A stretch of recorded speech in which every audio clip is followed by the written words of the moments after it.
A edição 333 da Revista Oeste já está no ar. A reportagem de capa Colheita Invisível, escrita por Augusto Nunes e Elisiário Goulart Rocha, traz uma retrospectiva detalhada das promessas de Lula. São muitas, a gente sabe bem disso. Há décadas o petista anuncia um futuro de prosperidade que nunca chega. Para comentar esse registro histórico das vigarices do líder petista, nós convidamos um dos autores da matéria, o editor-chefe da Oeste, Elisiário Goulart Rocha. Seja muito bem-vindo, muito obrigado por nos atender. Bom dia, Dani. Bom dia a todos que nos assistem. Eu tive o privilégio de ajudar nessa mais uma matéria brilhante do Augusto Nunes. A colheita invisível é porque é o seguinte, o Lula não tem o que colher, primeiro que ele não plantou nada. Ele só é especializado em plantar companheiros no emprego, em gastar sem limites, em aumentar impostos, sobrecarregar ainda mais o cidadão. E nada de bom foi plantado, então não tem nada para colher. E a capa é uma brincadeira, porque ele sempre fala colheita, né? Sim. Então foi feita aquela brincadeira gráfica ali. O Augusto, em um dos trechos, e você inclusive coloca essa maneira de se expressar, vamos dizer assim, do Lula, né? Colheita.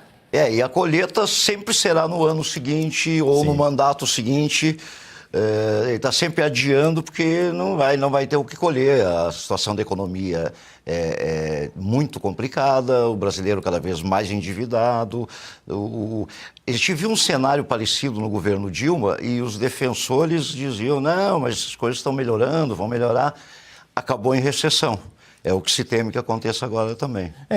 Eu percebi, lendo a reportagem, que você e o Augusto fazem um resgate, eu diria, minucioso, assim, de décadas dos discursos do Lula. E aí eu pergunto a você o seguinte, ao olhar para esse conjunto dessa colheita invisível, qual que é o padrão que você observa que mais chama a atenção no comportamento retórico do Lula? Essa coisa da repetição das mesmas promessas ou é a facilidade que ele tem?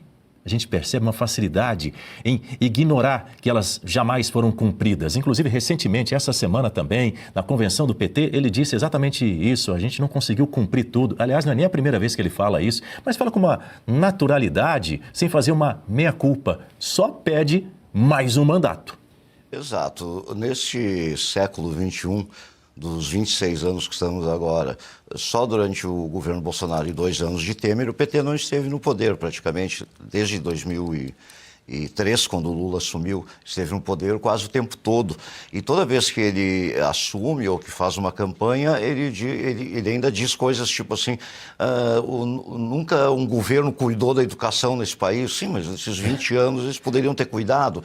Ou então, se tem gente morando na rua nessa proporção, isso só pode ser culpa do governo, que não fez nada. Isso ele falou agora no início desse terceiro mandato. E, no entanto, o número de moradores de rua dobrou. Então, ele não assume a responsabilidade por coisas que o próprio governo dele deixou de fazer. E sempre promete de novo as mesmas coisas. Há quem acredite, há quem esqueça.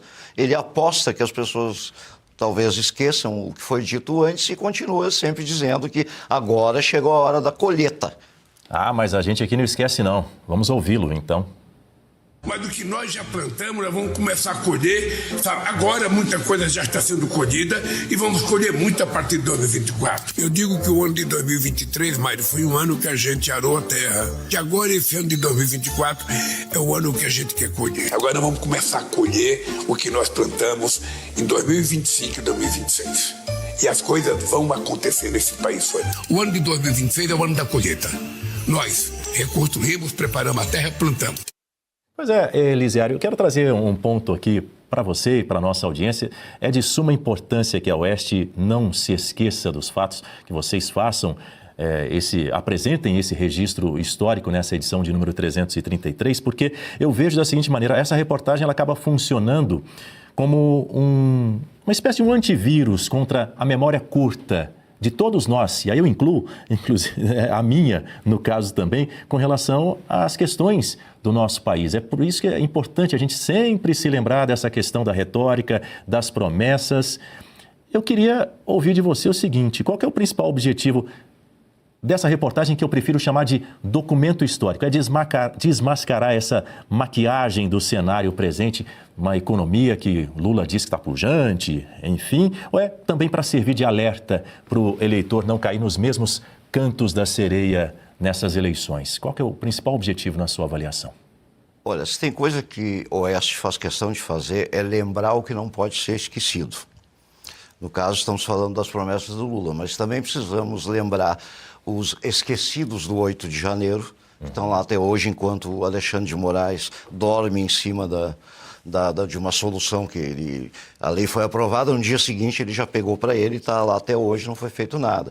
Também lembramos o que não pode ser esquecido no caso do próprio ministro Alexandre, que já faz muito tempo que está devendo uma explicação sobre a questão do caso Master, ele também não dá. Então, um dos papéis importantes da Oeste, principalmente no momento em que tem tanta gente, inclusive muitos veículos de imprensa, fingindo que não estão vendo o que não tem como não enxergar, um dos papéis, eu acho que relevantes da Oeste é lembrar o que não pode ser esquecido. Por isso que a gente, volta e meia, tem que retornar a alguns assuntos, para não deixar que caia no esquecimento, porque não pode. A Guta Pini tem um ponto para a nossa conversa contigo. Bom dia, Elisiário. Uma alegria ter você conosco hoje. Volte sempre, volte mais vezes. Ainda nessa linha do que não se pode ser esquecido, primeiro, parabéns pelo artigo, inclusive o nome, eu achei fantástico, essa plantação de vigarices e tantos adjetivos que vocês colocam ali nas frases, realmente um texto muito rico. E um ponto me chama a atenção, que eu gostaria de passar para você comentar, tem um trecho que vocês dizem assim: o que continua crescendo nessa colheita, então, é a ladroagem engravatada. Como ocorre desde 2003, quando o PT chegou ao governo federal, o terceiro mandato de Lula manteve a média de um grande escândalo por ano. Só em 2025, duas roubalheiras colossais disputaram a medalha de ouro: o assalto aos aposentados do INSS e o caso Master. Então, gostaria que você comentasse para nós também esse trechinho. Parabéns mais uma vez pelo artigo. Bom dia, obrigado pela sua generosa observação. O brilhantismo do artigo vamos atribuir ao mestre Augusto Nunes, inclusive o título, né? Essa questão desde que o PT chegou, que o Lula chegou ao poder, sempre tivemos um escândalo por ano, no mínimo.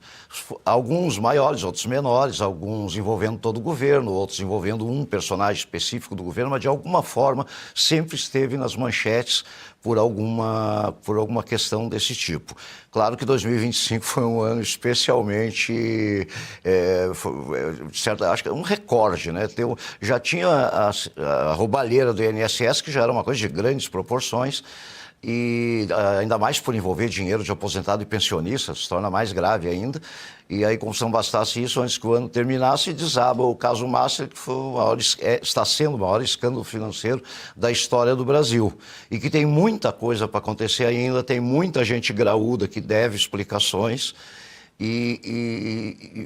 O terceiro mandato parece que coroou esse currículo aí de escândalos e de problemas envolvendo corrupção do governo Lula, nos brindando, entre aspas, com esses dois casos assim, absurdos e recordistas em 2025. Vamos ver ainda o que pode estourar ainda nessa reta final ainda, porque do caso Master tem muita coisa para vir à tona e do INSS também.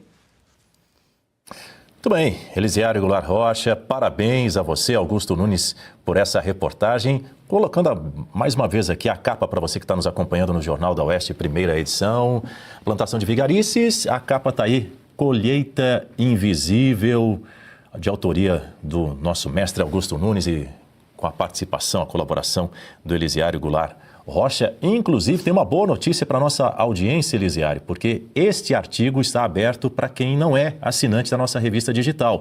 É muito simples, é só você acessar o site da Revista Oeste, você clica na edição de número 333, você clica aí no título dessa reportagem, dessa análise, que é muito clara, muito bem feita, é um registro histórico, como eu disse, plantação de vigarices, e aí você vai fazer uma preencher um formulário rapidamente, super fácil, em 15 segundos você faz isso, pronto, aí você já vai ter acesso ao artigo para ler por completo. Obrigado, viu, Elisiário? Muito bom tê-lo conosco. Volte em breve. Obrigado, Dani. E você que está nos assistindo, não esqueça, assine o Oeste. Precisamos da sua ajuda para continuar nessa luta. E se você pudesse ter acesso aos bastidores do Sem Filtro e conversar direto com os comentaristas e âncoras da Oeste?